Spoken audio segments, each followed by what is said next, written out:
जब मैं सियासत में आया तो माफियाज का राज था, लोगों को जान और बेइज्जती का खदशा था। वजीर आजम इमरान खान का अमरीकी इस्लामिक स्कॉलर शेख हमजा यूसुफ को इंटरव्यू। कहा 20 साल मेरी किरदार कुशी की गई, जाली खबरें और स्कैंडल्स बनाए गए, लेकिन मेरा ईमान है मौत, इज्जत और जिल्लत सिर्फ अल्लाह के हाथ में है।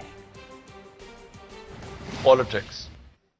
There were two things. Everyone, because there are mafias in politics, people were scared to come into politics because they were scared they would be killed or they would be beaten up by these mafias. So number one fear was actually of dying, and number two was of being humiliated because they were powerful people. They would, my character assassination in these past 20 years, the sort of things they have come out against me, and all sorts of scandals and fake news to humiliate me. But the reason why I struggle all this time and for 15 years really without much success is because it was my belief that no human being can humiliate me, no matter what they say. And secondly, life and death is not in my hands. आपको बताएं कि वजीर आजम इमरान खान के नजदीक सबसे अमीर शख्स वो है जो अपने जमीर का सौदा नहीं करता। अमरीकी स्कॉलर को इंटरव्यू देते हुए वजीर आजम का कहना था कि वो इक्तदार में जाती मुफाद के लिए नहीं आए, वो चाहते हैं अपने लोगों को बेहतरीन मेयारे जिंदगी दें। The concept of richness. You see, for me, someone who is rich is someone whose conscience has no price. You can't buy them. And that's what I mean, and you talked about the candy man and I talked about this laborer. People who don't bow in front of anyone, who do not allow their dignity, lose their dignity, whatever happens. Did not think that I was going to make any personal gains or some benefits of power. I came in because I thought we should make Pakistan make the state on the principles of the state of Medina. And I always believe one thing that, despite all the difficulties and adversaries and disappointments, I believe that, we human beings God has only given us the power to struggle. Whether we succeed or not is not in our hands. अफसोसनाक खबर शामिल करते हैं। लाहौर में पतंग की कातिल door से एक और जिंदगी कट गई। मुगलपुरा शालीमार लिंक रोड से गुजरते हुए बाइक सवार असद के गले पर डोर फिरी, मौके पर ही जाँ बहक हो गया। पुलिस के मुताबिक 19 साला असद खान नामी नौजवान निजी शॉपिंग मॉल में मुलाजमत करता था। रात को ड्यूटी के बाद घर जा रहा था, गले पर डोर फिरने से दम तोड़ गया। पुलिस ने जाँ बहक होने वाले नौजवान की FIR दर्ज कर ली। CCPO का वाक़े का नोटिस SHO को मुअत्तल करते हुए पतंगबाजों के खिलाफ सख्त कार्रवाई का हुक्म जारी कर दिया। वज़ीर आला पंजाब का वाक़े पर अफसोस का इजहार, पुलिस चीफ से रिपोर्ट तलब कर ली। इंतहाई अफसोसनाक वाक़या पेश आया है। समा के नुमाइंदा रियाज अहमद इस वक्त नौजवान असद के घर पर ही मौजूद हैं, उनसे बात करेंगे। रियाज, लवाहिकीन क्या कह रहे हैं?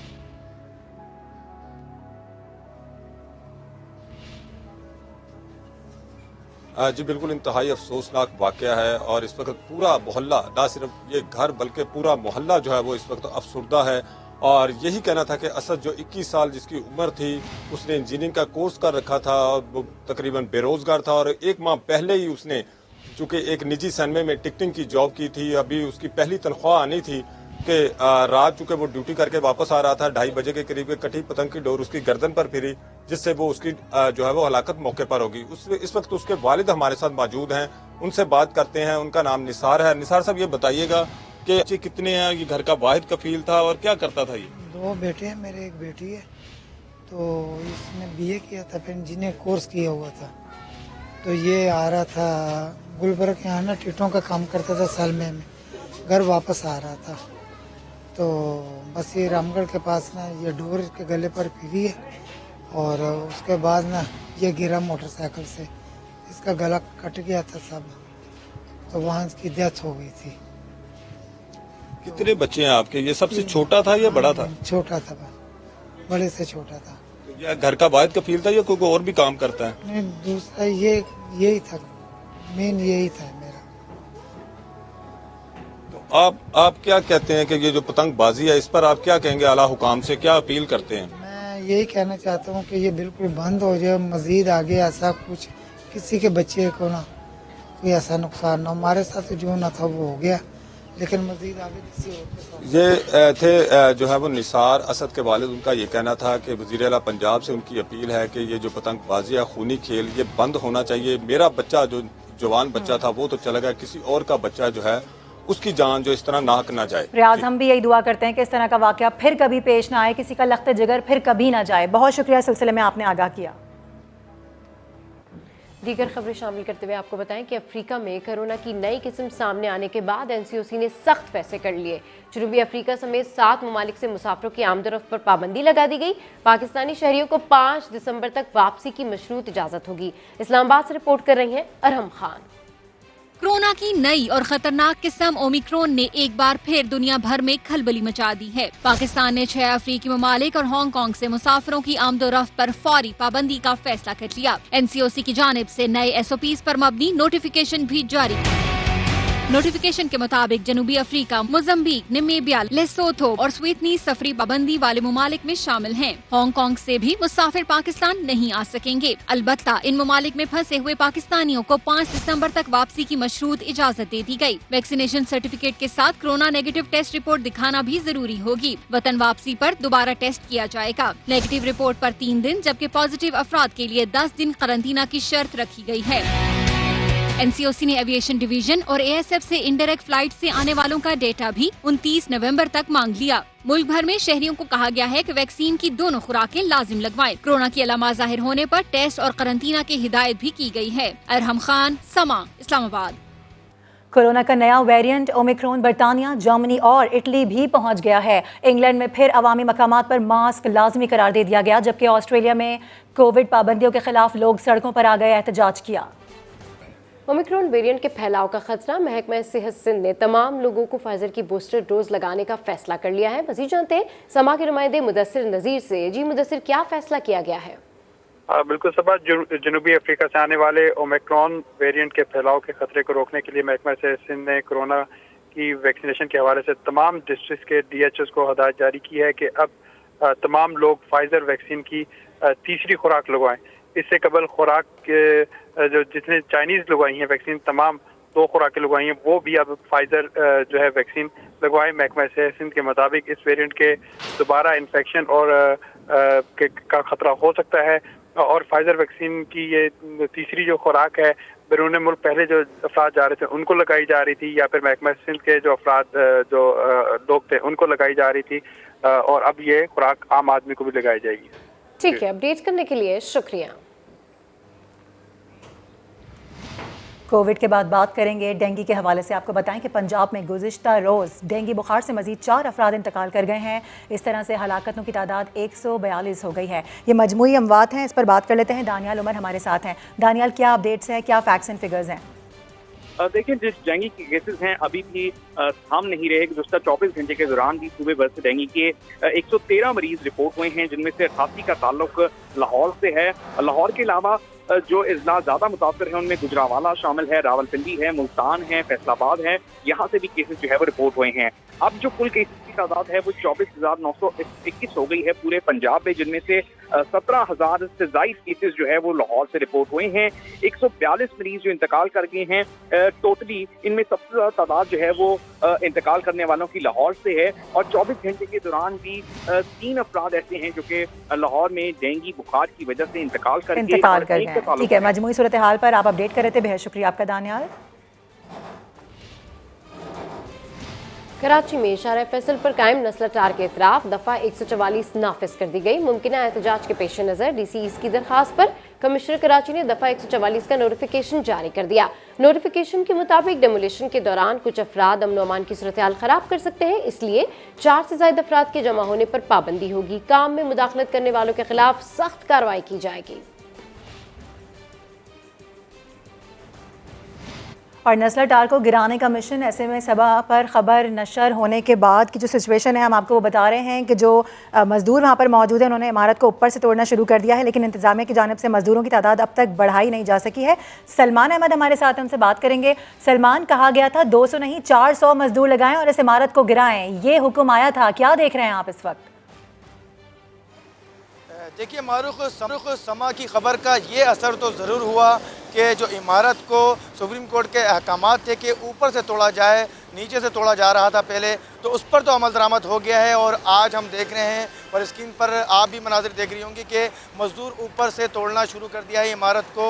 और इसके अलावा यहाँ पर जो है वो जो मलबा है उसको भी जो है वो नीचे फेंका जा रहा है। दफ़ा 144 भी लगा दी गई है, लेकिन मज़दूरों की जो तादाद है वो यकीनन अब तक नहीं बढ़ाई गई है। अगर ये कहा जाए कि अब भी 60 से 65 मज़दूर ही इस इमारत को, दीवारों को तोड़ने का काम कर रहे हैं तो गलत ना होगा, जबकि यहाँ पर जो इंतज़ामिया है उसका अभी तक यही दावा है कि 400 मज़दूर यहाँ पर काम कर रहे हैं। कल भी इन्होंने हमसे वादा किया था कि मीडिया के सामने जो दोपहर का खाना होगा उसके बाद तमाम 400 मज़दूर हैं उनको दिखाया जाएगा, लेकिन हम इंतज़ार करते रह गए लेकिन नहीं दिखाया गया। आज इन्होंने फिर वादा किया है कि आज जो है वो लंच टाइम पे जो है वो 400 मज़दूर दिखाएंगे। ऊपर एक मशीनरी ज़रूर पहुंचा दी गई है, वो गुज़िश्ता रोज़ ही पहुंचा दी गई थी छत पर, जिसके ज़रिए कहा जा रहा है कि छत को तोड़ा जाएगा, लेकिन अब तक उस मशीनरी का इस्तेमाल अभी तक शुरू नहीं किया गया है। जी ठीक है, बहुत शुक्रिया आपका सलमान, इस सिलसिले में आप हमें अपडेट कर रहे थे।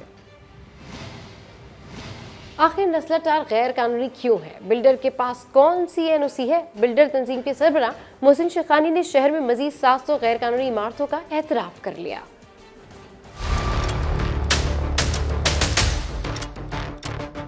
नस्ला कैसे बना मसला? जो सर्विस रोड है उसको इंक्रोच किया है। सुप्रीम कोर्ट का कहना यह है कि सर्विस रोड आप इंक्रोच नहीं कर सकते। बिल्डर्स दावा करते हैं कि उनके पास एनओसी मौजूद है जो अदालत में भी पेश की, मगर वो कौन सी एनओसी है? सुप्रीम कोर्ट ने अपने हुक्म में ये भी कहा जो सिंधी मुस्लिम सोसाइटी ने इनको लीज दी थी नस्ला टार को, उनको अख्तियार नहीं था कि वो इनको लीज देते, और उसी लीज और उसी लेटर की बुनियाद पर, जो सिंधी मुस्लिम का लेटर था उसकी बुनियाद पर सारी तामीरात की गई। ये नस्ला बिल्डर्स के लिए ऐसा मसला बन गया कि बिल्डर्स की तंजीम के सरबराह 700 गैर कानूनी इमारतों का एतराफ़ कर बैठे। वही इंफ्रास्ट्रक्चर है, वही सारी चीजें हैं। शहर में आज भी 700 इलीगल बिल्डिंग बन रही है। शहर में आज भी 700 इलीगल बिल्डिंग बन रही है। पाकिस्तान की पहली खातून आर्किटेक्ट यास्मीन लारी बोली, चीफ जस्टिस के हुक्म का सबको साथ देना चाहिए।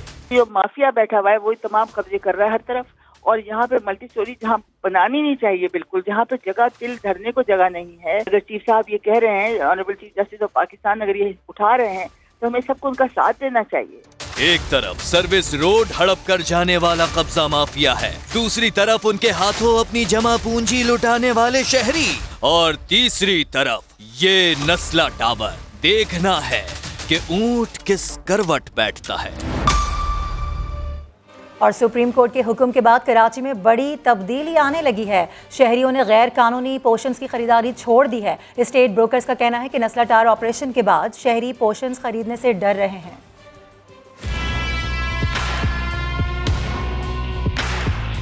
सुप्रीम कोर्ट ऑफ पाकिस्तान के हुक्म के बाद जब नस्ला टावर जो है उसको मिसमार करने के लिए ऑपरेशन का आगाज हुआ, उसके बाद कराची के अंदर पोर्शन की खरीदो फरोख्त का कारोबार जो है वो ठप होकर रह गया है। जब से नस्ला टावर का मामला उठा है, तकरीबन प्रॉपर्टी का काम जो बिल्कुल ठप होकर रह गया है। गैर कानूनी तामीरात तो सब इदारों के ज़ेर नज़र ही हो रहा है, और उनके सब मामला उन्हें मालूम है। पोर्शन क्यों नहीं बिक रहे, बताएं पोर्शन कब से क्यों नहीं बिक रहे? अब तकरीबन लोगों को ये खौफ हो चुका है कि हमारे घर ना टूट जाएं। तो ऊपर की मंजिलें जो हैं वो गैर कानूनी है, कानूनी है, नक्शा है या नहीं है। खरीदार बिल्कुल ही आना छोड़ गए, तो रश लगा रहता है इस टाइम पर, और एक भी गाहक नहीं, आप देखें ऑफिस खाली पड़ी है। काम रुका हुआ है, बहुत ज़्यादा रुका हुआ है, कोई पोर्शन कोई यहाँ पे नहीं हो रहा। अभी भी इस मार्केट में 28 प्लॉट ऐसे हैं जो सेल करने हैं, एक सेल नहीं हो रहा। इस्लामाबाद की जिले इंतजामिया ने जमीन की तस्दीक के लिए पाकिस्तान का पहला प्रॉपर्टी वेरिफिकेशन सेंटर कायम कर दिया। इस हवाले से रिपोर्ट कर रहे हैं आदिल तनौली। इस्लामाबाद में प्लॉट खरीदना है तो पहले एक चक्कर डीसी ऑफिस के साथ कायम प्रॉपर्टी वेरिफिकेशन सेंटर का जरूर लगाएं। प्लॉट या सोसाइटी कानूनी है या गैर कानूनी, सब सामने आ जाएगा। डीसी की तरफ से एक मैसेज चला जाएगा कि आपका ये डाटा हमारे पास आ गया है। 24 घंटे के अंदर अंदर आपको एक रिपोर्ट जनरेट करके देंगे जिसमें आपको पता चलेगा कि ये प्लॉट लीगल है या इलीगल है या इसका रिकॉर्ड ही नहीं है। अगर उसका रिकॉर्ड ही नहीं है तो उसका मतलब है कि वहाँ पर प्रॉपर्टी लेना तो बिल्कुल ऐसे है कि आप पानी में फेंकने के मुतरादिफ है। इस्लामाबाद में जमीन खरीदने के ख्वाहिशमंदों को तस्दीक के लिए फिलहाल खुद वेरिफिकेशन सेंटर जाना पड़ेगा, लेकिन जल्द ही ये पोर्टल ऑनलाइन कर दिया जाएगा जिससे ओवरसीज पाकिस्तानी भी फायदा उठा सकेंगे। अगले हफ्ते के एंड तक पूरी दुनिया के लिए ये पोर्टल हम ओपन कर देंगे, यानी कि बंदा कनाडा में बैठा हुआ है, वो इस्लामाबाद में प्रॉपर्टी लेना चाहता है, वो कनाडा में बैठ के हमारी वेबसाइट पे एंटर करे और 24 घंटे में उसको पता चल जाएगा कि ये सोसाइटी लीगल है या इलीगल है। जिले इंतजामिया के इस इक़दाम की वजह इस्लामाबाद में गैर कानूनी हाउसिंग सोसाइटीज की भरमार है, जिनकी तशहीर पर भी पाबंदी लगा दी गई है। कैमरामैन अयाज अब्बासी के साथ आदिल तनोली, समा, इस्लामाबाद। और शुमाली वजीरिस्तान के इलाके दत्ताखेल में दहशत गर्दों का बुज़दिलाना हमला, फायरिंग के तबादले में पाक फौज के 2 जवान शहीद हो गए। नाइक रहमान का ताल्लुक चित्राल जबकि लांस नाइक आरिफ का ताल्लुक टांग से है। इस्लामाबाद से रिपोर्ट कर रहे हैं उस्मान खान।